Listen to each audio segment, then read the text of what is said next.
So we're out here exploring along this old railroad line. It's a rails to trail today. A lot of these abandoned railroads, they turn into paved trails, which are very popular for bicycling.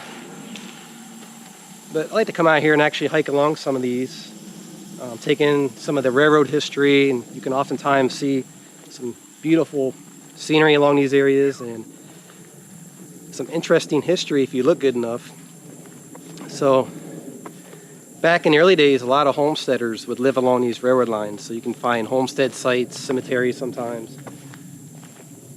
Have you been along any of these kind of paved trails, like bike trails like this? Not like this, unfortunately, not at Central Florida where I'm at in Orlando.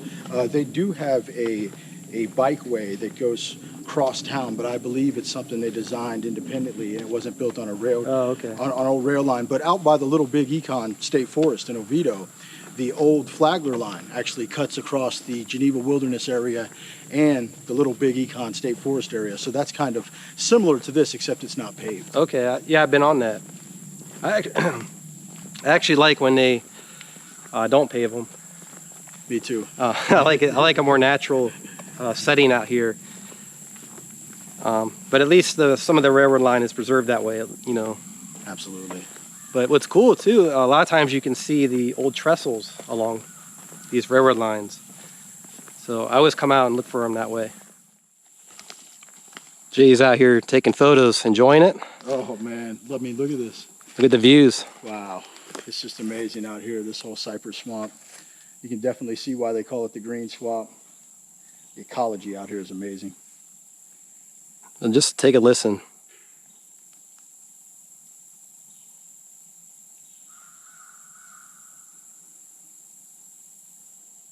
This railroad line, this is what I'm talking about. We found this little off trail here.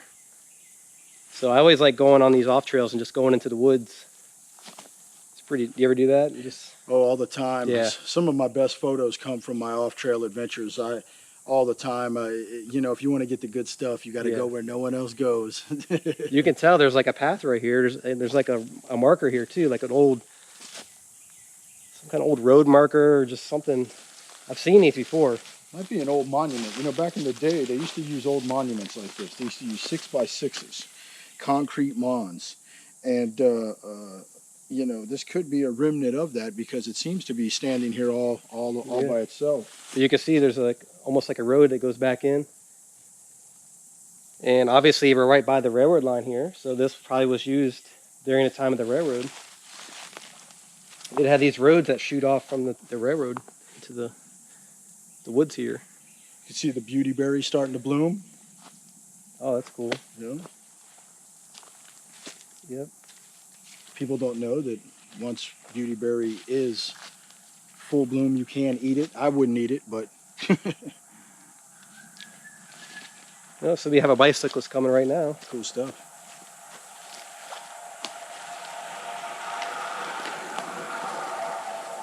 Out here enjoying the trails. It's a great place to come out and just enjoy nature.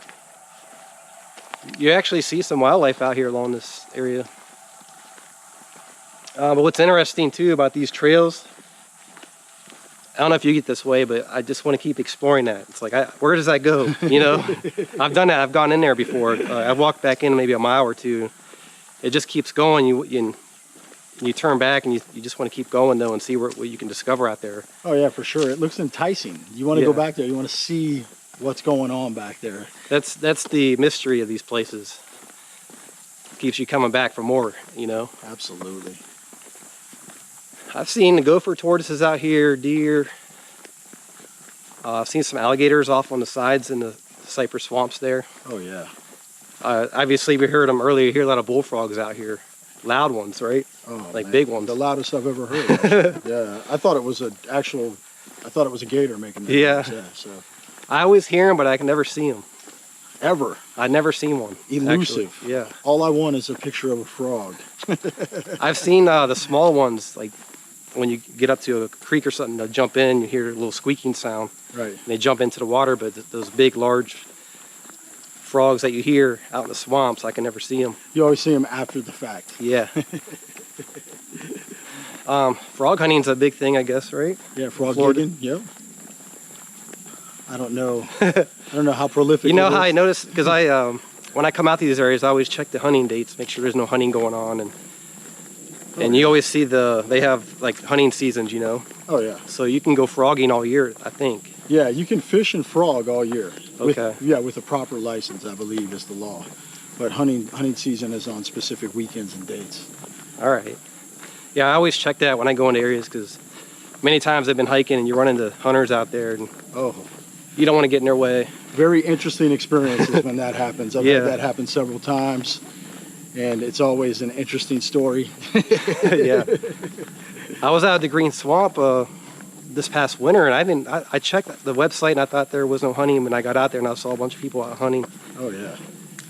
And I don't think they liked that I was out there. Yeah, they're probably, I believe hog hunting is year round because it's an invasive species, and there's no limit on them, I think. No, So- there's different seasons for that. Is there really? Yeah. Oh, okay, okay. Yeah, you got to check. Okay.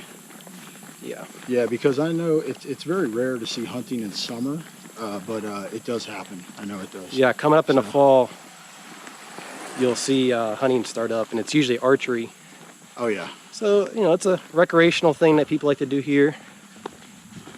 And I respect it. Right, absolutely. Actually, people don't realize this, that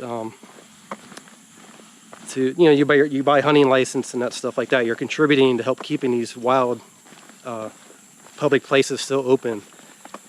You know, you're helping pay, and it actually helps pay towards keeping a place open, you know. Maintenance, right? upkeep, salaries, all that stuff. Yep. It's just something that I learned about. Someone told me about hunting. Some of these hunting permits are expensive. Oh man. And imagine so. But because of that money, it helps keep these state lands open, available for everybody to come out and enjoy. Yeah. If they took that away, I think you'd see a decrease in a lot of these state lands. Yeah, you'd see probably some of them deteriorate. So remember when they had the bear hunting in Florida? Oh, so they don't do it now, but when they brought it back, everybody signed up. I mean, for a license, it was crazy. Right. They had too many licenses actually. Right. And it didn't go well. Jay's out here taking photos. Oh yeah. We made it to this area. It's an old Homestead site. And there's some abandoned vehicles still here. Pretty amazing, right? This is wow. I feel like in every clip all I'm saying is amazing. Yeah. Wow. But I mean, what a spectacular place to come to. I mean, look at this. This is awesome.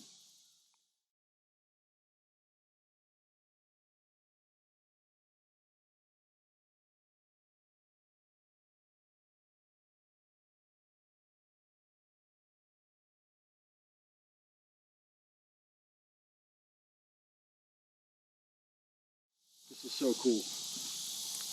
It's like being transported to another time coming out here. It really is, man. It really is. I mean, to have this sitting here like this, with this lighting and in this setting, it's almost like somebody placed it here. You're going to get inside the car. You're going to get inside, right? Yeah, just kidding. We're going to fire her up and see what happens. Hey, come over here and look at this truck. Wow. So we have this old truck here. Steel bumpers. You don't see that anymore. Not positive, but this may be from the 1940s.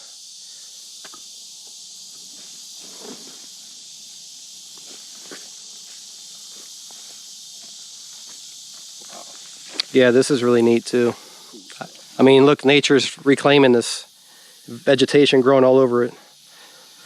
And take a look at this right here.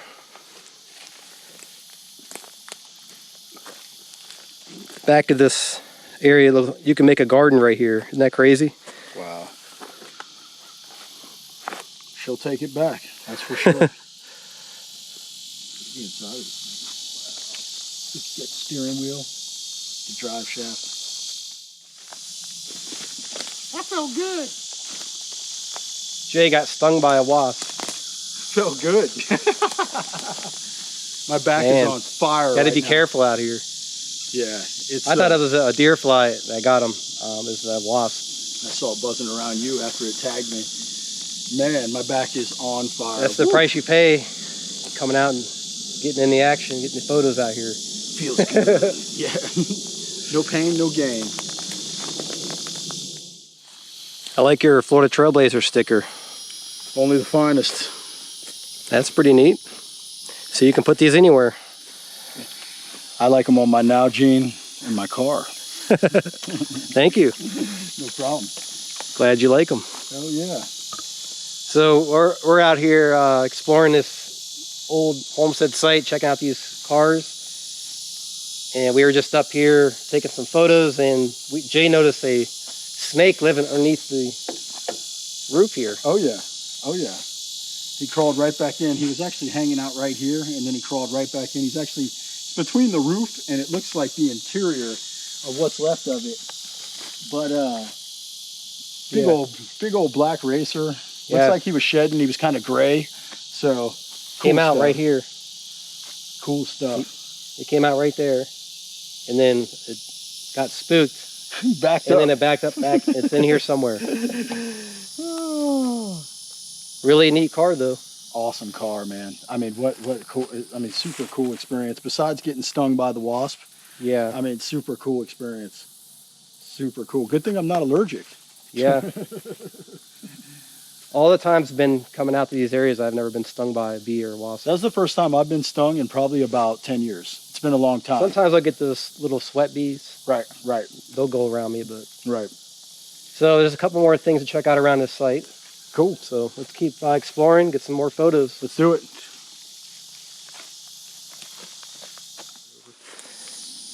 This is really interesting. This is an old telegraph pole. Wow. And since we've been exploring by the railroad line, it makes sense to see something like this. We saw one earlier that was still standing, but this one's on the ground here. And they would have these telegraph poles all on the railroad line.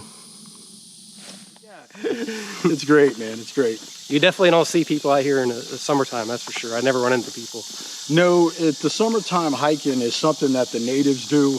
You'll find a lot of people who move down here from like up north.